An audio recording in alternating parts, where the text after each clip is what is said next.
ఈరోజు జీజీహెచ్ విజయవాడకి రావటం జరిగిందండి. సందర్శించడం జరిగింది.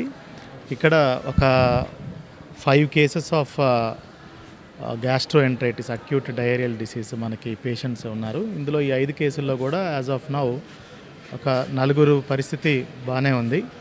ఒకళ్ళ కేసు కొంచెము క్రిటికల్గా ఉంది. వాళ్ళకు కూడా already 3 episodes of 3 sessions of dialysis కూడా చేసున్నాము. ఈ 5 కేసెస్లో కూడా 2 ఫ్రమ్ జగ్గయ్యపేట నుంచి వచ్చిన వాళ్ళు, ఒక 2 ఫ్రమ్ డిఫరెంట్ స్టేట్ ఉన్నారు, ఒకళ్ళేమో విజయవాడ టౌన్ నుంచి ఉన్నారు.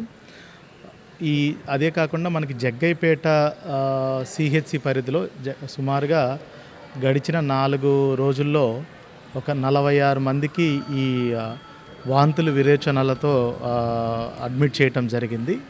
ఈ 46 మందిలో కూడా జీజీహెచ్ విజయవాడకి ఒక 5గురిని పంపించడం జరిగింది. మిగతా వాళ్ళు ఒక 27 మందిని మనం ప్రస్తుతానికి ఇప్పుడు జగ్గయ్యపేటలో 27 మంది ఉన్నారు, ట్రీట్మెంట్ పొందుతున్నారు.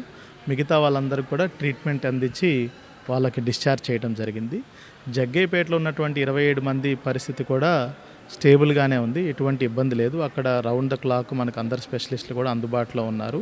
అదేవిధంగా జిల్లా యంత్రాంగం అంతా కూడా, అదేవిధంగా హెల్త్ డిపార్ట్మెంట్ అంతా కూడా అక్కడ అందుబాటులో ఉంది.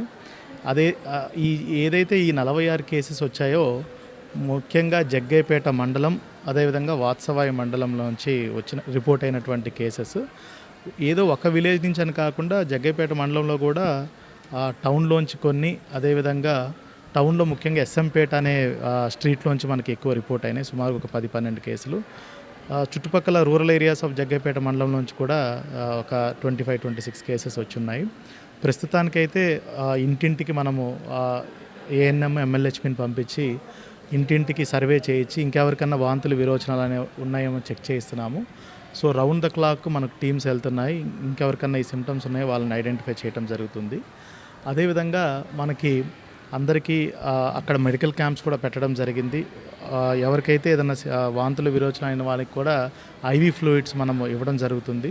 సో దట్ ఫ్లూయిడ్ లాస్ లేకుండా వాళ్ళు, ఎందుకంటే ఫ్లూయిడ్ లాస్ ఉంటే జనరలీ కిడ్నీ ఫెయిల్యూర్లో ఎండ్ అయ్యి చనిపోయే ప్రమాదం ఉంది. సో అవన్నీ కూడా కంటిన్యూస్గా చేస్తున్నాము. ముఖ్యంగా ప్రజల్ని కోరుకునేది ఏంటంటే, ఈ వర్షాకాలంలో మనకి కొంచెం కాచిన నీళ్ళు అందరూ తీసుకోవాలి. అదేవిధంగా పర్సనల్ హైజీన్, శానిటేషన్ కూడా అందరూ మెయింటైన్ చేసి వాటర్ని బాయిల్ చేసుకొని నీళ్ళు తీసుకోవడం అనేది మంచిది. మరీ ముఖ్యంగా ఎవరికన్నా వాంతులు విరోచనాలతో రిపోర్ట్ అయినట్టయితే ఇమ్మీడియట్గా మనకు దగ్గరలో ఉన్నటువంటి ఆశా కానీ, ఏఎన్ఎం కానీ, ఎంఎల్హెచ్వి, ఇప్పుడు ప్రతి సచివాలయంలో మనకి దగ్గర 3 నుంచి 4 దాకా హెల్త్ సిబ్బంది ఉన్నారు. వాళ్ళందరికీ మీరు ఇమ్మీడియట్గా సమాచారం చేరవేసినట్టయితే మీకు అక్కడికే వచ్చి మీకు ఐవీ ఫ్లూయిడ్స్ కానీ, లేదంటే ఓఆర్ఎస్ కానీ ఇదంతా అందించడం జరుగుతుంది. లేట్ చేసే కొద్దీ కొంచెం ప్రమాదం ఎక్కువగా ఉంటుందనేదే చెప్పాలి. ఎందుకంటే ఒకేసారి ఈ వాంతుల విరోచనాలు ఎక్కువ ఎపిసోడ్స్ అయితే మనకి డీహైడ్రేషన్ అయ్యి కొంచెం ఫ్లూయిడ్ లాస్ అయ్యి కిడ్నీ ఫెయిల్యూర్లోకి వెళ్ళే ప్రమాదం ఉంది. కాబట్టి వెంటనే సమీపంగా ఉన్నటువంటి వైద్య సిబ్బంది ఎవరైతే ఎంఎల్హెచ్పి, ఏఎన్ఎం, అదేవిధంగా ఆశా ఉన్నారో వాళ్ళకి మీరు సమాచారం చేరవేస్తే వెంటనే వాళ్ళకి వైద్యం అందించడం జరుగుతుందండి. ప్రస్తుతానికైతే మనకి జగ్గయ్యపేట చుట్టుపక్కల ఏరియాస్ వచ్చిన వాటిలో ఒక 2 మరణాలు అయితే సంభవించాయి.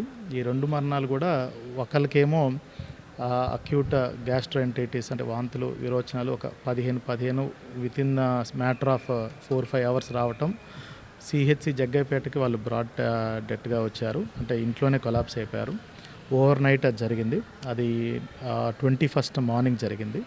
ఇంకో కేసు జగ్గయ్యపేట నుంచి షిఫ్ట్ చేసిన కేసు ఇక్కడ ఇవాళ ఈవినింగ్ మరణించడం జరిగింది. ఆ కేసులో కూడా చనిపోయిన వాళ్ళకి అండర్లయింగ్ కార్డియాక్ కంప్లైంట్ ఉండడంతో తను కూడా మరణించడం జరిగింది. మిగతా అన్ని కేసెస్ ఇక్కడ జీజీహెచ్లో కానీ, జగ్గయ్యపేటలో కానీ రౌండ్ ద క్లాక్ డాక్టర్లు కావాల్సినటువంటి వైద్య సదుపాయాలు అయితే అందిస్తున్నాము. ఎటువంటి ప్యానిక్కి గురి కావాల్సిన అవసరం అయితే లేదు.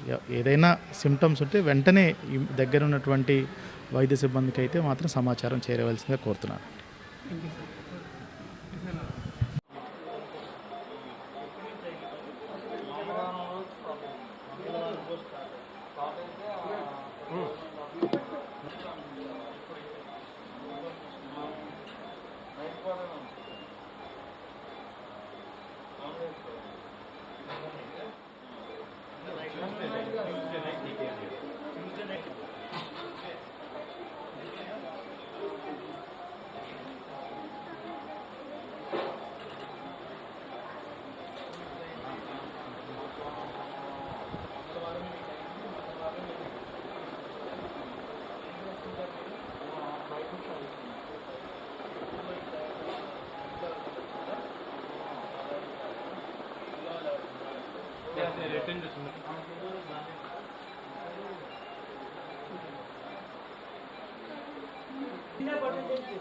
इधर से नहीं, आप कहाँ से?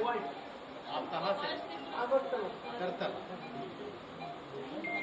ट्रेन में कुछ अभी कैसे? अभी कैसे जुड़े? थोड़ा सा बेटर है। अभी उल्टी भी हो रही है। उल्टी भी बोल रही है। ठीक, कोई बात नहीं। हो जाएगा। पूरा ठीक हो जाएगा।